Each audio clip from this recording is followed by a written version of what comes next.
Hello! Andito kami ngayon sa Bitungol. Bitungol Elementary School. Palagay ko dito sa highway. Nandito tayo ngayon sa ayan o.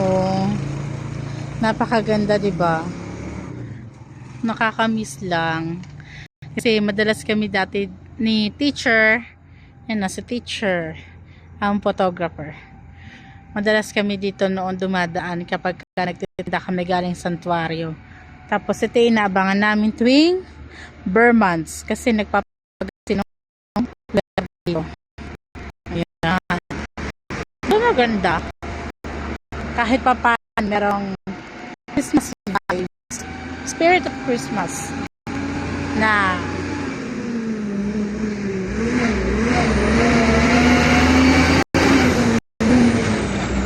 mararamdaman mo. Yeah.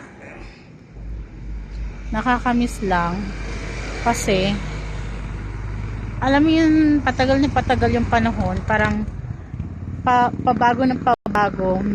Masasabi mo rin na pahirap na pahirap kasi karamihan yun sa mga tao hindi na nagsa-celebrate ng Christmas. 'Di ba?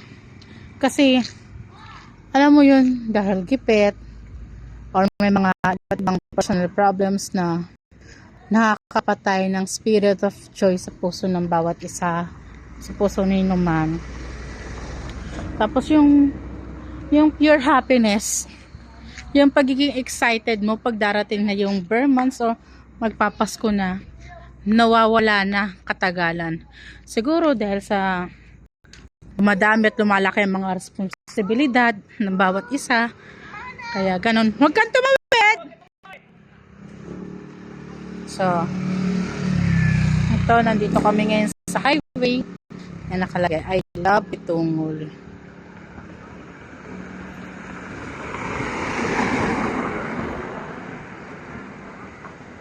Ayan. Parang tungkol doon sa tinutukoy ko, isa ako sa mga yun eh. Parang isang dekada na yata na hindi ko na nararamdaman yung pure joy, pure happiness.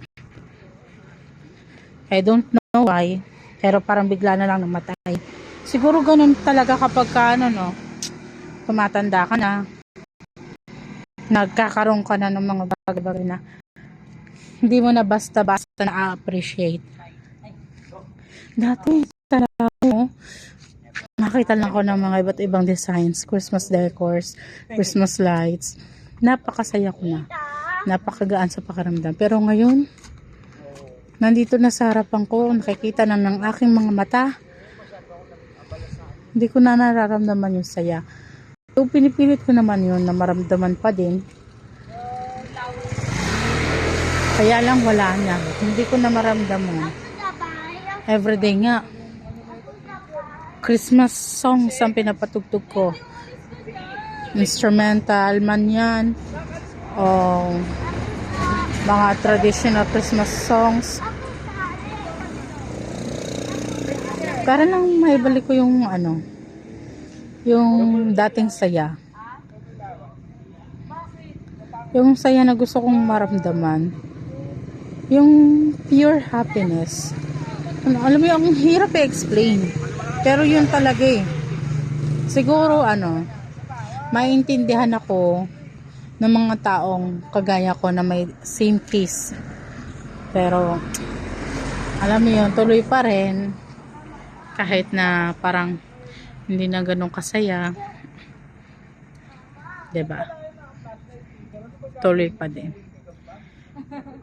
Dahil una sa lahat naman, dapat natin pagdiwang ng Pasko dahil yun ang pagkasilang ng ating tagapagligtas. Si Jesus, ang ating Diyos. Yan yung pamangkin ko. So, aakyat lang ako.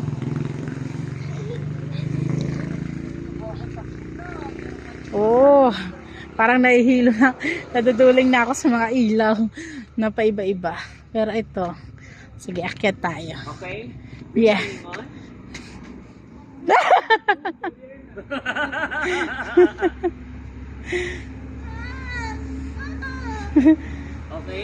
Medyo daring pa, daring pa.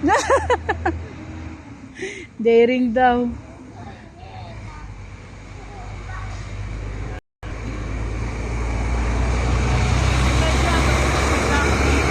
Seductive. Pasaway. Wait lang. Oh, picture taking pa ako nung best friend ko. Wow. Yes. Dito tayo sa loob. Baby Jesus in a manger.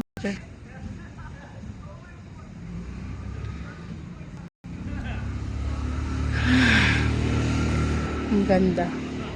Look. Nasa loob tayo ngayon ng Christmas tree.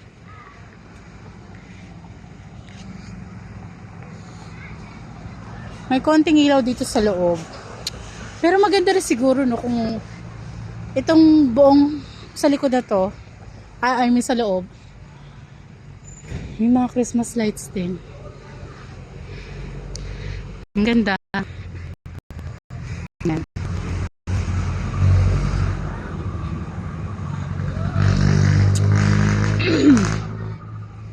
Diba?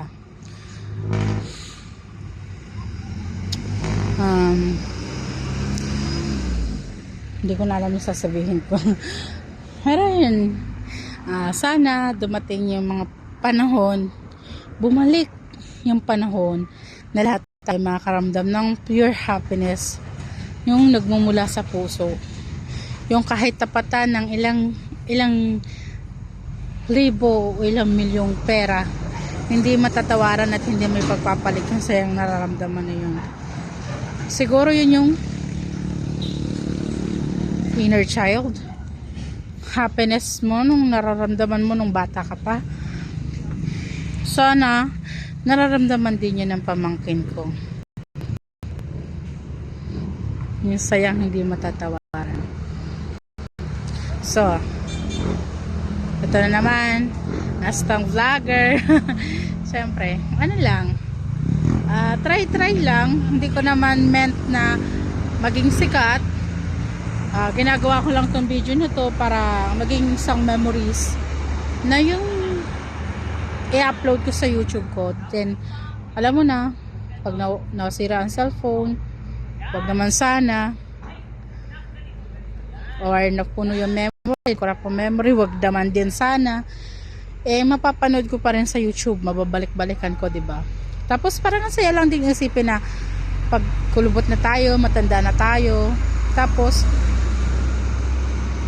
may mga anak o apo na, alam mo yung mai-share mo sa kanila na, apo o anak, eto ako noon, tinatry ko mag-vlog, etong video na to, ganto ganyan, ginawa ko to, in-upload ko to para maging memories, or para kapag wala na ako, nakikita nyo pa rin ako, mapapanood, something like that. Parang masyadong dramatic, pero hindi, doon naman tayo lahat papunta, diba? So itong ginagawa ko, hindi para sumikat, kundi to make memories. At yung dumating yung panahon na babalik-balikan mo, mararamdaman mo na kahit konting saya. At yung magpa-flashback lahat ng memories mo sa isip mo na napakasaya, diba? So hanggang dito na lang. Bye-bye. Thank you.